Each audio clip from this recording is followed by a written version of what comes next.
ఎట్లుంది అసలు ఇప్పుడు ఫోక్ సింగర్, ఫోక్ లిరిసిస్ట్ అంటే అసలు బయట జనాలు మిమ్మల్ని గుర్తిస్తానంటారా? మీకు అసలు ఇప్పుడు సినిమా సాంగ్స్ ఉన్నాయి. వస్తుండే పెట్టుకొని వాడుతూ ఉంటారు, చేస్తూ ఉంటారు. వాళ్ళకి ప్రోగ్రామ్‌లొస్తూ ఉంటాయి.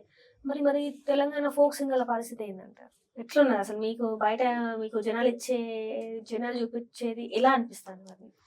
అంటే ఇప్పుడంటే ఈ 1 ఇయర్ నుంచి ఈ మధ్యలో మాత్రం బాగానే క్రేజ్ ఉంది మన ఫోక్ సాంగ్స్ కంటే. హ్మ్. జనరల్‌గా చెప్పాలంటే మన మూవీ ఫీల్డ్ నుంచి కూడా ఇందులోకి వచ్చి చేసేవాళ్ళు ఉన్నారు ఇప్పుడు హ్మ్. సాంగ్స్. ఆహ్, అట్లా యూట్యూబ్ ప్రోగ్రామ్స్ చేసేవాళ్ళు కూడా వస్తున్నారు కదా మేడం. హ్మ్. సో, అది బానే ఉంది. కాకపోతే ఏందంటే కొంతమంది మన ఫోక్ వాళ్ళు కూడా మూవీకి ఇండస్ట్రీకి వెళ్ళి వెళ్తున్నారు. పాడడం గూడా అట్లా అవకాశం రావడం గూడా నాకు గూడా హ్యాపీగా ఉంది. హ్మ్. ఏంటంటే మొన్న 'లక్ష్మి' లక్ష్మి గారనుకోండి, ఫీలింగ్స్ సాంగ్ పాడిండ్రు. అంతకుముందు 'మౌనిక' గారనుకోండి. హ్మ్. నాకు అంటే మన ఫోక్ ఇండస్ట్రీ నుంచి గూడా స్టేజ్‌కెళ్తున్నారని ఇప్పుడు మధుప్రియ హ్యాపీగానే. గూడా ఇప్పుడు కొత్తగా మధుప్రియ గారు వస్తుంది. గూడా. ఇప్పుడు మన అవును. 'సంక్రాంతికొస్తున్నాను' సినిమాలో పాడింది మధుప్రియ గూడా. అవును. అంటే ఇప్పుడు కొంతమందికేనా ఆ లైఫ్ ఉండేది. మిగతా వాళ్ళకి ఆ లైఫ్ ఉండదంటారా మరి?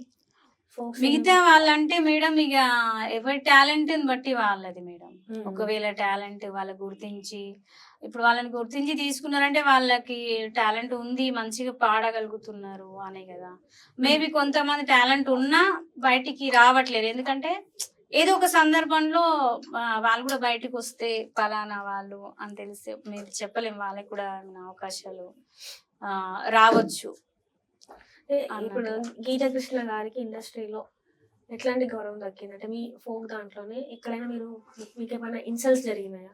మీకు అంటే ఏ ఎందుకు ఇట్లా చేస్తున్నారు? ఏమైనా బాధపడిన ఇన్సిడెంట్స్ ఏమైనా ఉన్నాయా మీకు? అలా ఇన్సల్ట్ అనేది ఏం లేదు మేడం. హ్మ్. కాకపోతే ఇంకా మాకు కొంచెం ఇంట్లో వాళ్ళే అంటుంటారు. ఇంకా పాడాలి.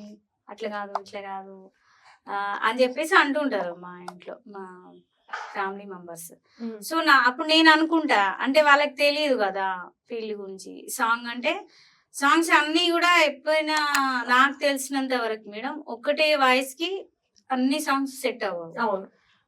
సో, ఆ విషయం వాళ్ళకి మేబీ తెలీదు. హ్మ్. అనే వాళ్ళకి ఎవరైనా సరే. సో, నేననుకుంటా వాళ్ళకి తెలియదు గదా! ఆహ్, అందుకనే అంటున్నారు. సో, ఒక్కొక్క సాంగ్ ఒక్కొక్క వాయిస్‌కి సెట్ అవుతది. హ్మ్. అన్ని సాంగ్స్ అన్ని వాయిస్‌లకి సెట్ అవ్వవు. హ్మ్. ఇప్పుడు ఎగ్జాంపుల్ 'సునీత' గారే ఉన్నారు. హ్మ్. మేడంకి అన్నీ మంచిగా స్వీట్ వాయిస్ అయితేనే ఓకే. మెలోడీస్ మంచిగా మనకు వినడానికి బాగా అనిపిస్తాయి. మంచిగా పాడుతూ ఉంటారు. అది మళ్ళీ బేస్‌లో అంటే 'మాలతి' గారి సాంగ్స్ వినేదాన్ని అప్పుడు నేను. హ్మ్. ఇప్పుడు సరిగ్గా గుర్తులేవు నాకు. ఏదంటే 'ఆ' అంటే అమలాపురం సాంగా? ఆ! ఆ! సో, అది మళ్ళీ ఆ మేడంకి సెట్ అవుతది. సో, హ్మ్. ఇలా ఒక్కొక్క వాయిస్‌కి ఒక్కొక్క సాంగ్ సూటబుల్ అయితదనమాట. సో, నేను అనుకుంటా తెలీదు గదా! వాళ్ళు అలా అంటారులెండి. పోనీ అంటే అని లైట్ తీసుకుంటా ఇండస్ట్రీలో నేను. చాలా మంది చెప్తుంటే ఏంటంటే, ఫస్ట్ ఇండస్ట్రీలో మేము స్టార్టింగ్ స్టేజ్‌లో చాలా ఇబ్బందులు పడ్డాం. మామూలు ఇబ్బందులు కాదవి.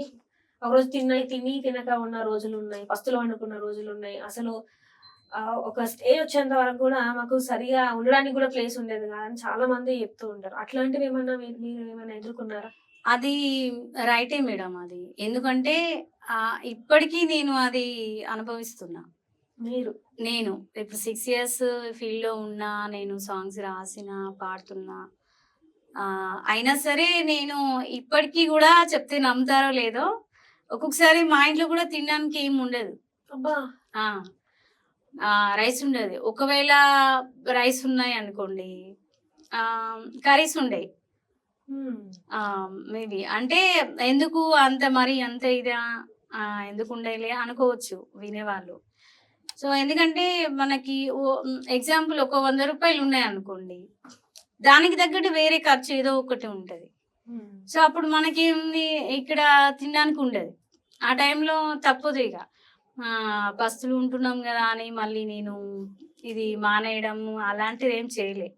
ఎందుకంటే ఒక కళామ తల్లిని నమ్ముకున్నా. నాకు ఒక గాడ్ గిఫ్ట్ అనుకుంటా. నాకు చూపియడం, దేవుడు దారి చూపడం, చిన్నప్పటి నుంచి ఇంట్రెస్ట్ ఉండడం. అందులో చిన్నప్పటి నుంచి సింగింగ్ ఇంట్రెస్ట్ ఉన్నా, ఇప్పుడు రాయడం కళ. సో పాడడం అంటే జనరల్ గా అందరూ మేబీ ట్రై చేస్తే పాడొచ్చు మేడం. బట్ రాయడం అంటే చాలా తక్కువ మంది. అంటే నేను ఏదో గొప్పలు చెప్పట్లేను. సో అట్లా నాకు ఒక దేవుడిచ్చిన వరం అని నేను అనుకుంటా. సో అది ఇప్పుడు బాధలో అయినా సరే అవన్నీ అంటుంటారు కదా, లైఫ్ అన్నాక అన్నీ ఉంటాయని. సో నేను కూడా అలా అనుకుంటా. సో సరేలే ఇవన్నిటి తర్వాతనైనా సరే ఏదన్నా మంచి రోజు happiness వస్తది. ఉంటుండొచ్చు ఎందుకు అన్నట్టుగా మళ్ళా అంటే నేను ఇప్పుడు 6 ఇయర్స్ నుంచి వాళ్ళు ఉన్నారు ఇండస్ట్రీలో, పాటలు పాడుతున్నారు, రాస్తున్నారు. ఎందుకు సరైన సంపాదన మీకు లేకుండా అయిపోయింది మరి? ఎందుకంటే మేడం ఇప్పుడు రెమ్యునరేషన్ నేను తక్కువగానే తీసుకుంటా. అంతకి కూడా కొంతమంది ఏం చేస్తారు అంటే షూట్ కి పెడతారు, యాక్టర్స్ కి పెడతారు అన్ని, చాలా ఇవన్నీ ఖర్చులు పెడుతూ ఉంటారు. కానీ ఒక లిరిక్ రైటర్ దగ్గరికి వచ్చేసరికి అంత అయితే ఆ ఇంతే తీసుకోండి అంతే తీసుకోండి అంటుంటారు అనమాట కొంతమంది. మరి మీరు గట్టిగా చెప్పరా? ఇంత ఇంత అవుతుంది, ఇంత ఇట్లా ఉంటుంది, పరిస్థితులు ఉన్నది, ఇంతే ఈ బడ్జెట్, నా బడ్జెట్ అయితే ఇంత, మీరు గట్టిగా మాట్లాడరంట? లేదు మేడం, నేను అలా పర్టిక్యులర్ గా ఏం చెప్పను. ఎందుకంటే అందరూ అర్థం చేసుకునే వాళ్ళు ఉండరు కదా. కొంతమంది కొంతమంది నేను చెప్పాను సార్ ఇంత అంటే వాళ్ళు ఏం అడగరు, ఎందుకు అంత తీసుకుంటున్నారు అని అవేం అడగరు. సరే అమ్మా మీరు కష్టపడుతున్నారు, రాయాలి, టైం తీసుకోవాలి కదా, అందుకని మీరు అడుగుతున్నారు, అది మేము అర్థం చేసుకోగలం. కొంతమంది ఇచ్చేస్తారు అనమాట. సో మనం అడిగినంత వాళ్ళు ఇచ్చేస్తారు. ఎందుకంటే వాళ్ళకి తెలుసు కాబట్టి మనం కష్టపడేది విధానం, టైం కేటాయించడం, ఆలోచించి. లిరిక్స్ అంటే ఊరికే రావాలి, ఆలోచించాలి, మనం టైం తీసుకోవాలి, పీస్ ఆఫ్ మైండ్ తో ఉండాలి. ఇవన్నీ వాళ్ళు కొంతమంది అర్థం చేసుకుంటారు. కొంతమంది మాత్రం అంటుంటారు ఇక మరి కొత్త ఛానల్ కొంచెం తక్కువ తీసుకోండి అని. అలాంటి టైంలో నాకు ఏమైతుంది అంటే నేను వద్దు అనలేను. ఎందుకంటే మనం వద్దు అన్నాం అనుకోండి, వచ్చేది కూడా రాకుండా వచ్చేది రాకుండా పోవడం పక్కన పెడితే నాకు అది ఇష్టం ఉండదు. కళామ తల్లి మన దగ్గరికి వచ్చినప్పుడు మనం ఎందుకు కాదనాలి? చిన్న చిన్నవి కూడా మనం తీసుకొని కొంచెం వాళ్ళకి కూడా సరే, వాళ్ళు నిజం చెప్తున్నారా అబద్ధం చెప్తున్నారా కొత్త ఛానల్ అని మేమంతా పెట్టలేమని, అది దేవుడికి తెలుసు. సో అది నిజంగా కూడా వాళ్ళు పెట్టలేని వాళ్ళైతే మనం కూడా వాళ్ళకి హెల్ప్ఫుల్ గా ఉన్నట్టు ఉంటది కదా. సో అట్లా కూడా నేను ఆలోచిస్తా. సో వాళ్ళకి మనం హెల్ప్ఫుల్ గా ఉన్నట్టు ఉంటది, సో సాంగ్ కూడా బయటకు వస్తుంది అన్నట్టుగా నేను ఆలోచిస్తాను. ఇప్పుడు మీకు నచ్చిన ఒక 3 పాటలు, మీకు నచ్చిన ఒక 3 పాటలు ఏంటి అవి? మా అందరి కోసం, అంటే మీ ప్రేక్షకులు, మీ ఫ్యాన్స్ కోసం మీకు నచ్చిన 3 పాటలు. ఓకే, నాకు నచ్చిన 3 అంటే రంగు రంగుల సీరలన్నాడే నా పూల రంగడు, పూల పూల గాజులన్నాడే నా పూల రంగడు, ఊగే బుట్టాల కమ్మలన్నాడే నా పూల రంగడు, పచ్చు కుట్టుల రైకలన్నాడే నా పూల రంగడు, ఆడు నల్లానయ్య రంగులోడే నా పూల రంగడు, ఆడు దిల్లో దారు గుణమున్నోడే నా పూల రంగడు, నిలువెల్లా నన్ను సినేవాడు చుట్టుకుంటాడు, రంగు రంగుల సీరలన్నాడే నా పూల రంగడు, పూల పువ్వుల గాజులన్నాడే నా పూల రంగడు, పట్టుకుచ్చుల రైకలన్నాడే నా పూల రంగడు, ఊగే బుట్టాల కమ్మలన్నాడే నా పూల రంగడు, ఏలేలో ఏలేలో ఏలేలో ఏలేలో ఏలేలో రాసక్కని బావా మరదల్లో, బావా మరదల్లో, బావా మరదల్లో. ఇది నాకు బాగా ఇష్టం అండి. నేను రాశాను, పాడము సింగర్ లక్ష్మి గారు పాడారు. లక్ష్మి గారు పాడారా? లలిత ఆడియోస్ ఛానల్. అండ్ నెక్స్ట్ ఇంకొక పాట, నెక్స్ట్ ఇది రీసెంట్ గా రిలీజ్ అయింది.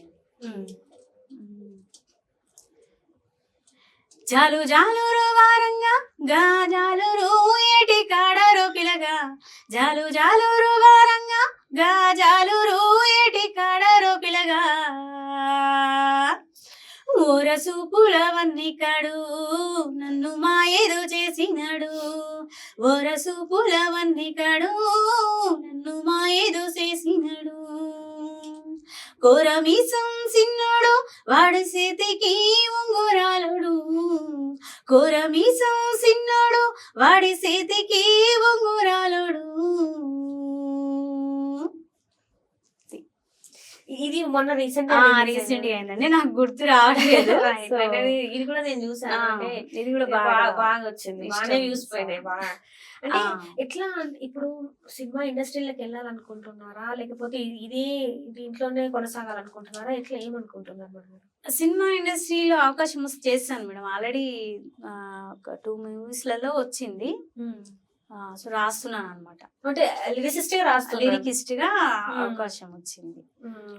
ఒక 2 మూవీస్, అది మొన్న పోస్టర్ కూడా రిలీజ్ ఇంకా చేశారు. మూవీ పేర్లు మీరు బయట చెప్పడానికి ఉందా, లేకపోతే ఎట్లా? ఏమో మేడం, మరి నేను అడగలేదు అది చెప్పొచ్చా లేదా అని.